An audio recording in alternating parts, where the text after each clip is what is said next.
నమస్తే, నేను మీ రేవంత్ చలమల. సో మళ్ళొకసారి మనము ఈ buying house versus renting A house at the early ages, ఈ డిస్కషన్ గురించి గతంలో కూడా మనం వేరే దగ్గర రకరకాలుగా ఒకసారి ఎక్స్పెరిమెంట్స్ చేసి చెప్పాము ఎక్సెల్ క్యాలిక్యులేషన్స్లో. సో బేసిక్గా మళ్ళొకసారి మన సోషల్ పోస్ట్ కోసం అని చెప్పేసి మళ్ళీ ఒకసారి మనం ఈ క్యాలిక్యులేషన్ అయితే వర్కౌట్ చేస్తున్నాము. సో ఒక 30 years ఉండేటువంటి ఒక వ్యక్తి ఒక 60,000 రూపాయల శాలరీ తోటి ఇంటి రెంటు ఎక్స్క్లూడింగ్, అంటే మనకి ఇంటి రెంటు కాకుండా జస్ట్ ఏదో ఇంటి ఖర్చులు ఉంటాయి కదా, ఒక 25,000 రూపాయల ఖర్చుతోటి ఇల్లు ఒకడు కొనుక్కున్నాడు. సుమారుగా ఒక 50 లక్షల రూపాయల ఇల్లు, మేబీ అప్రాక్సిమేట్గా ఒక 20 లక్షల రూపాయలు ఎంత డౌన్ పేమెంట్ చేసి ఒక 30 లక్షల రూపాయలు ఈఎంఐకి వెళ్ళి, సహజంగా జరిగేది కదా, మన దగ్గర ఉన్న డబ్బులు మనం డౌన్ పేమెంట్ చేసి బ్యాలెన్స్ అంతా ఈఎంఐకి వెళ్తూ ఉంటాం. సో ఆ కేసులో ఆ మనిషి యొక్క ఆర్థిక పరిస్థితులు బాగుంటాయా, లేకపోతే లేదు నేను ఇల్లును కూడా రెంట్కే తీసుకుంటాను, సో శాలరీ ఇంకొక అబ్బాయి కూడా, సో ఇద్దరు ఒకే ఆఫీస్లో పనిచేస్తున్నారు అనుకోండి. ఇంకొక అబ్బాయి ఏం చేస్తారు, 60,000 రూపాయల జీతం వస్తుంది. సో అక్కడ 25,000 ఎక్స్పెన్సెస్ ప్లస్ ఒక 12,000. ఇప్పుడు 50 లక్షల ఇంటికి రెంట్ ఎంత ఉంటుంది, ఓ 12,000 రూపాయలు ఉంటుంది అప్రాక్సిమేట్. మొత్తం కలిపి 37,000 రూపాయలు సుమారుగా రెంట్ కట్టుకుంటూ అదే ఇంట్లో ఉండే ప్రయత్నం చేస్తున్నారు. సో వీళ్ళిద్దరి కేసులో సహజంగా మనకి రకరకాల పర్స్పెక్టివ్స్ ఉంటాయి. పర్స్పెక్టివ్ అన్నీ ఏంటి, సహజంగా మనం ఈ ఎట్లాగో రెంట్ కడుతున్నాం కదా, రెంట్ కట్టే బదులు ఈఎంఐ కట్టినట్లయితే మనకు అది ఒక ఆస్తిలాగా మిగిలిపోతుంది, ఎప్పటికైనా అపార్ట్మెంట్ రేట్ అనేది పెరుగుతుంది అని చెప్పేసి సహజంగా మనకు ఉండేటువంటి ఒక ఆలోచన. ఎస్, అది కరెక్టే, అందులో ఎటువంటి తప్పు లేదు. కానీ మనం రెంట్ కట్టడం వల్ల అడ్వాంటేజ్ అంటే డబ్బులు ఎక్కువగా సంపాదించగలుగుతామా, లేకపోతే ఇన్వెస్ట్మెంట్ పెట్టడం వల్ల, అంటే ఒక అపార్ట్మెంట్ కొనేసి ఇన్వెస్ట్మెంట్ పెట్టడం వల్ల ఎక్కువ రిటర్న్ సంపాదిస్తాం. సో బేసిక్గా దాని గురించే ఇప్పుడు మీకు ఎక్స్ప్లెయిన్ చేసే ప్రయత్నం చేస్తున్నాను. సో బేసిక్ ఇక్కడ 2 రకాల క్యాలిక్యులేషన్స్ దాదాపుగా ఎన్ని సంవత్సరాలు, 30 సంవత్సరాలకి చేశాను. 30 సంవత్సరాలకి క్యాలిక్యులేషన్ చేశాము. సో 20 సంవత్సరాలు ఏదో ఈఎంఐ పెట్టుకుంటాం కదా. సో ఈ కేసు ఒకటి వచ్చేసరికి అప్రాక్సిమేట్గా ఆయన ఫస్ట్ 20 yearsకి ఒక ఈఎంఐని అయితే స్టార్ట్ చేయడం మొదలుపెట్టాడు. ఇయర్లీ వచ్చేసరికి, అంటే మంత్లీ క్యాలిక్యులేట్ చేసి కాలం సరిపో కాబట్టి ఇయర్లీ పెట్టాను. సో బేసిక్ ఇయర్లీ వచ్చేసరికి ఆయన 3,24,000 రూపాయల చొప్పున సంవత్సరానికి ఈఎంఐ పే చేసుకుంటూ వస్తాడు. సో ఇయర్లీ మనకు ఆయన పే చేసేటువంటి ఈఎంఐ ఇది. అంటే సుమారుగా ఎంత వచ్చింది, ఇందాక ఏదో పెట్టాం కదా, 20,000 చేంజ్ ఎంతో పెట్టుకున్నాము, 24,000 ఎంతో ఆ ఈఎంఐ అయితే పే చేసుకుంటూ వస్తాడు. సో 26,000 చేంజ్ వస్తుంది అనుకుంటా హియర్ అందరు మొత్తం కలిపి. సో 3,24,000 అంత పే చేస్తున్నాడు. అదే ఇంటికి ఇంకొక మనిషి ఏం చేస్తున్నాడు అంటే సుమారుగా 12,000 రూపాయలు రెంట్ చొప్పున 1,44,000 సంవత్సరానికి రెంట్ కడుతున్నాడు. సో ఈ కేసులో ఏం జరుగుద్ది, ఇప్పుడు ఈయనేమో ఎక్కువ కడుతున్నాడు, ఈయనేమో తక్కువ కడుతున్నాడు. ఈఎంఐ కట్టే ఆయన 3 లక్షలు కడుతున్నాడు, రెంట్ కట్టే ఆయన 1,44,000 కడుతున్నాడు సంవత్సరానికి. ఈ రెండింటికి మధ్యలో ఉన్నటువంటి డిఫరెన్సే సుమారుగా 1,80,000 రూపాయలు. ఈ 1,80,000 రూపాయలని మ్యూచువల్ ఫండ్స్లో ఎక్కడైనా కానీ ఒక నామినల్ రిటర్న్స్తో ప్లాన్ చేసుకొని ఇన్వెస్ట్ చేసుకుని 12% తోటి ఎట్లా ఇన్వెస్ట్ చేసినా కానీ 15% ఇన్వెస్ట్ చేసినా కానీ సుమారుగా అది 1 కోటి రూపాయలు అవుతుంది. ఎన్ని సంవత్సరాలకి, దాదాపుగా 30 సంవత్సరాలు. సో బేసిక్గా అట్లా ఎవ్రీ ఇయర్ మనం దాని యొక్క క్యాలిక్యులేషన్ తీసుకున్నాం. Second year goes on. Second ఇయర్లోకి వచ్చేసరికి రెంటల్ ఇంక్రీజ్ కూడా పెట్టాం. బాబు అద్దె పెరుగుద్ది అంటారు కదా, అద్దెను కూడా పెంచుకుంటూ వచ్చాం. At the rate of almost year అందరు 5% అనుకుంటా, కాదు 7% రెంట్ని పెంచాం మనం. ఇయర్లీ 7% రెంట్ పెరుగుతుంది అనుకున్నా కానీ బ్యాలెన్స్ డబ్బుల్ని ఇన్వెస్ట్ చేయడం మొదలుపెట్టాడు. మరి ఆయన కట్టలేదు కదా ఏది ఇల్లు కూడా. సో ఈ ఓవరాల్గా ఏమైంది, కొన్ని సంవత్సరాల తర్వాత ఈఎంఐతో కంపేర్ చేస్తే రెంట్ ఎక్కువ కట్టడం మొదలైంది. ఈఎంఐ ఏమో 3,24,000 అయింది 13వ సంవత్సరం నుంచి. రెంట్ వచ్చేసరికి కొన్ని 300 రూపాయలు ఎక్కువైంది. ఇక గోయింగ్ ఫర్దర్ అది పెరుగుతూనే ఉంటుంది. అదే ఈఎంఐ కేసులో 20 సంవత్సరాలకి ఈఎంఐ పూర్తయిపోతుంది, తర్వాత ఆయన కట్టే పని ఉండదు. కానీ వీళ్ళు మాత్రం తర్వాత కూడా కడుతూ ఉంటారు. So here and there first నుంచి ఇన్వెస్ట్ చేసిన డబ్బులు, ఇక్కడ ఫస్ట్ నుంచి ఇన్వెస్ట్ చేసుకుంటూ వచ్చిన డబ్బులు మైనస్ వాళ్ళు ఏదైతే ఎక్స్ట్రా కట్టినటువంటి రెంటల్ ఉందో అదంతా పోను హియర్ అండ్ దేర్ దాదాపు ఒక 4,60,00,000 రూపాయలు 30 సంవత్సరాలు పూర్తయ్యేసరికి తన దగ్గర డబ్బులు ఉన్నాయి. సో బేసిక్గా ఫస్ట్లో ఇన్వెస్ట్ చేసిన డబ్బుల్లో నుంచే ఇక్కడ మనం ఈ మైనస్ అమౌంట్ని, ఇక్కడ 300 రూపాయలు ఎక్సెస్ అయింది కదా, జేబులోంచి తీసి కట్టాల్సిన అవసరం లేదు, మన ఈఎంఐ కంటే ఎక్కువ కట్టాల్సిన అవసరం లేదు. ఉన్న వాటిలోంచే మైనస్ చేసాం. ఉన్న వాటిలోంచి మైనస్ చేసినప్పటికీ దాదాపుగా ఒక 4,60,00,000కి లెక్క తేలింది. సో ఈ కేసులో ఈ వ్యక్తి ఎంత సంపాదించాడో ఒకసారి చూద్దాం. ఏది, ఇల్లు కొన్న వ్యక్తి.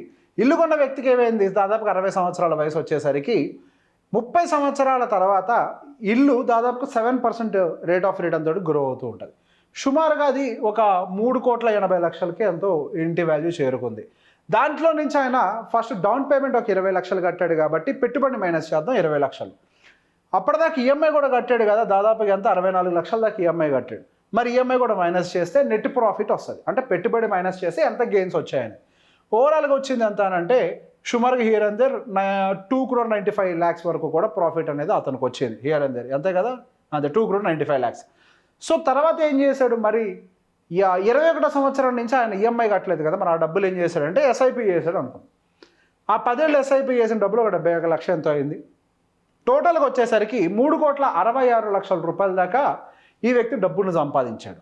దాంట్లో నుంచి సరే మిగతా ఇది మళ్ళీ మాట్లాడదు కిందది. సో ఇప్పుడు దాకా అయితే ఇది ఇల్లు కొన్న వ్యక్తి దగ్గర నెట్ వర్త్ మనకి ఓవరాల్గా ఎక్స్పెన్సెస్ అని మైనస్ చేస్తే నెట్ గెయిన్స్ వచ్చేసరికి 3,66,00,000. ఈయన కండిషన్ చూద్దాం. ఈయన కండిషన్కి వచ్చేసరికి ఫస్ట్ మరి ఈ వ్యక్తి 20 లక్షలు డౌన్ పేమెంట్ చేసినప్పుడు ఈ వ్యక్తి మరి ఆ 20 లక్షలను ఎక్కడో చోట ఇన్వెస్ట్ చేసుకుని ఉండాలి కదా. సో ఈ వ్యక్తి ఏం చేశాడంటే 20 లక్షలు తీసుకొని వెళ్ళి మ్యూచువల్ ఫండ్లో ఇన్వెస్ట్ చేశాడు. ఆ మ్యూచువల్ ఫండ్లో ఇన్వెస్ట్ చేసిన డబ్బులే దాదాపుగా 13 కోట్లు అయింది. 30 సంవత్సరాల టైం అంటే చాలా పెద్ద టైం. అదో 13 కోట్లకి వెళ్ళింది.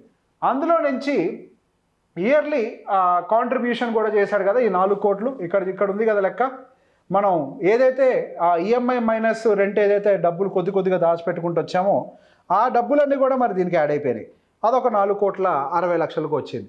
దాంట్లో నుంచి రెంట్ ఏదైతే పే చేశారో మరి దాన్ని మైనస్ చేయాలి కదా. మరి ఆయన ఎవరు రెంట్ పే చేయలేదు, మరి రెంట్ పే చేశాడు కాబట్టి ఎక్స్పెన్సెస్ కింద తీసుకుందాం దాన్ని. మరి దాన్ని మైనస్ చేసినా కానీ హియర్ ఏందో ఒక 59 లక్షలు అది మైనస్ అయిపోయింది. 20 లక్షలు పెట్టుబడి పెట్టాడు కదా, దాన్ని మైనస్ చేద్దాం. మొత్తం అయినా కానీ సుమారుగా ఒక 14 కోట్ల రూపాయలు ఈయన దగ్గర సేవింగ్స్ ఉన్నాయి. ఈయన దగ్గరకు వచ్చేసరికి సుమారుగా ఒక 3.5 కోట్లు ఎంతో ఉన్నట్లయితే ప్రాఫిట్, ఇతని దగ్గరకు వచ్చేసరికి సుమారుగా 13 కోట్ల దాకా కూడా ఆయన ప్రాఫిట్స్ అనేవి కనిపిస్తున్నాయి. సో ఈ ఎక్స్పెన్సెస్ని మీట్ అవ్వాలి అని అంటే ఇప్పుడు ఈయన దగ్గర ఏమైంది, అసలు క్యాష్ ఇన్ హ్యాండ్ ఎక్కువ లేదు. మొత్తం కలిపితే క్యాష్ ఇన్ హ్యాండ్ 71 lakhs ఉంది. ఎందుకు మిగతాదంటే ఇంటి రూపంలో ఉంది, ఆయన క్యాష్ రూపంలో లేదు. 71 లక్ష క్యాష్, ఆ 10 ఏళ్ల పాటు మళ్ళీ ఎస్ఐపి కట్టాడు కదా మిగిలిన డబ్బుల్ని. సో ఆ 71 లక్ష మాత్రమే క్యాష్ రూపంలో ఉంది. అదే ఈయన కేసులోకి వచ్చేసరికి ఏమైంది, దాదాపుగా 16 కోట్లు ఏవైతే ఉన్నాయో మొత్తం క్యాషే. Everything is in cash. 16 కోట్లు ఏంటి, ఇన్ఫ్యాక్ట్ ఇవి కూడా కలుపుకోవాలి కదా, మరి ఈ 2 కలిపితే 17 కోట్లు. 17,60,00,000 క్యాష్ ఉంది. సో ఈ 17,60,00,000 నుంచి ఆయన ఎంత వద్దనుకున్నా కానీ వర్స్ట్ సినారియోలో దాదాపుగా మనకు 12% రిటర్న్ వేసుకోండి. రిటైర్ అయ్యే టైం 30 సంవత్సరాలు దాటింది అంటే రిటైర్ అయ్యే టైం. మనకు వర్స్ట్ కేసు రూపాయి వడ్డీ చొప్పున వేసుకుంటూ పోయినా కానీ దాదాపుగా 17 లక్షలు. సో ఎవరు కంఫర్టబుల్గా బతకగలుగుతారు రూపాయి వడ్డీతోటి? ఈయన కంఫర్టబుల్గా బతకగలుగుతాడు రూపాయి వడ్డీ తీసుకొని, ఈయన కంఫర్టబుల్గా బతకగలుగుతాడు రూపాయి వడ్డీ తీసుకొని. మరి ఇల్లు అవసరం లేదా అంటే 17 కోట్లు ఉన్నాడు, ఇప్పుడు ఇల్లు కొనుక్కోగలుగుతాడు కదా. కానీ ఇక్కడ కేసులో ఏమైంది అని అంటే ఆల్రెడీ ఇల్లు కొన్ని 30 సంవత్సరాలు అయిపోయింది, ఇల్లు రిపేర్కి వచ్చుకుంటుంది. మళ్ళీ అవసరమైతే సహజంగా అపార్ట్మెంట్స్ ఒక టైం వచ్చాక పడగొట్టి మళ్ళీ కొత్తగా కడతారు కదా, 30 సంవత్సరాలకు 35 సంవత్సరాలకు. మళ్ళీ ఆ రీకన్స్ట్రక్షన్కి బిల్డర్కి ఏమో డబ్బులు ఇవ్వాలి. ఈయన దగ్గర ఉందేమో 70 లక్షలు. సో బేసిక్గా ఈ క్యాలిక్యులేషన్లో నాకు అర్థమైంది ఏంటంటే ఇల్లు కొనడం తప్పని నేను చెప్పట్లేదు. భవిష్యత్తు కోసం ముందు దాచుకొని పరిస్థితులకు అనుకూలంగా స్లోగా ఇల్లు కొనుక్కున్నా కానీ మనకు దారి దొరుకుతుంది. ఇక్కడ ఇల్లు కొనడానికి ఈయన దగ్గర కూడా డబ్బులు ఉన్నాయి, ఇంత డబ్బు ఉంది ఈయన దగ్గర. ఈయన ఎప్పుడైనా ఇల్లు కొనుక్కోగలుగుతాడు. He can afford any house. అవసరాన్ని బట్టి సిటీలో ఉంటాడా, సిటీ బయట ఉంటాడా, ఆయన సొంత ఊరు పల్లెటూరులోకి వెళ్ళి ఉంటాడా, he's having cash in hand, he can take his own decision. కానీ ఇక్కడ ఏమైందంటే కాళ్ళకి సంకెళ్ళు పట్టాయి. ఆయన అక్కడి నుంచి వదిలి వెళ్ళలేడు, అమ్మితే రేటు రాదు. అది అమ్మితే మళ్ళీ అదే ఏరియాలో కొత్త ఇల్లు కొనాలంటే కొనే పరిస్థితి కాదు. ఇప్పుడు మీరు పాతిల్లు అమ్మి అదే ఏరియాలో కొత్త ఇల్లు కొనగలుగుతారో ఒకసారి ఆలోచించుకోండి. సహజంగా అంటే 5 years old బిల్డింగ్స్ గురించి చెప్పట్లేదు, 15-20 years old బిల్డింగ్స్ గురించి చెప్తున్నాను నేను. 15-20 year old బిల్డింగ్స్ని అమ్మేసి మళ్ళీ కొత్తది కొనాలి అంటే సాధ్యం కాదు. ఎందుకంటే డిప్రిసియేషన్ వస్తుంది కదా కాంక్రీట్లో. అండర్లైయింగ్ అసెట్ ల్యాండ్ పెరుగుతుందేమో కానీ డిప్రిసియేషన్ అనేది సహజంగా వస్తుంది. సో ఇది ప్రాబ్లం ఉంటుంది కాబట్టి అందుకే సహజంగానే ముందైనా ఫస్ట్ క్యాష్ని బిల్డ్ చేసుకొని కొంత లైఫ్ అంతా కూడా సెక్యూర్డ్ అవుతుంది అనుకున్నప్పుడు then yes we can go and buy house, but it need to be planned. సహజంగా మనకి ఏదైనా సడన్గా అవసరం వచ్చినా కానీ కొంత ఇబ్బంది అవుతుంది. Yes, house is an emotion, అది నేను కాదనట్లే, ప్రతి ఒక్కరికి ఉండే ఎమోషన్.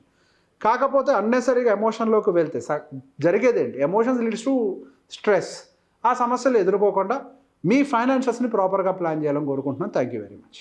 మనం ఒక హౌస్ బయింగ్ చేసేటప్పుడు దాని యొక్క వాల్యుయేషన్ ఫైండింగ్ చేయడం అనేది చాలా ఇంపార్టెంట్. ప్రతి ఒక్కరికి కూడా వాల్యుయేషన్స్ గురించి మాట్లాడుతూ ఉంటాం. సో ఒక ఇంటిని కొనడానికి వెళ్ళినప్పుడు అసలు అది సరైన ధర కాదా, అది కరెక్ట్ ప్రైజింగ్లో ఉందా లేదా, అదే సెకండ్ హ్యాండ్ హౌస్ అని కొనేటప్పుడు అయితే అసలు దాని లెక్క కట్టడం చాలా కష్టంగా మారుతూ ఉంది. సో బేసిక్గా ఇప్పుడు మనం ఆ లెక్కను ఒక్కసారి మీకు ఎక్స్ప్లెయిన్ చేసే ప్రయత్నం చేస్తాను. కొత్త ఇల్లు కొనుక్కునే వాళ్ళైతే దానికి చూడాల్సినటువంటి లెక్క ఏ విధానంలో ఉంటుంది, అదే సెకండ్ హ్యాండ్ హౌస్ని కొనుక్కునే వాళ్ళైతే దానికి చూడాల్సినటువంటి లెక్క ఏ విధానంలో ఉంటుందని చెప్పేసి కొంత ఎక్సెల్లో వర్కౌట్ చేసే ప్రయత్నం చేశాను. సో ఇక్కడ 2 కేసెస్ తీసుకున్నాం.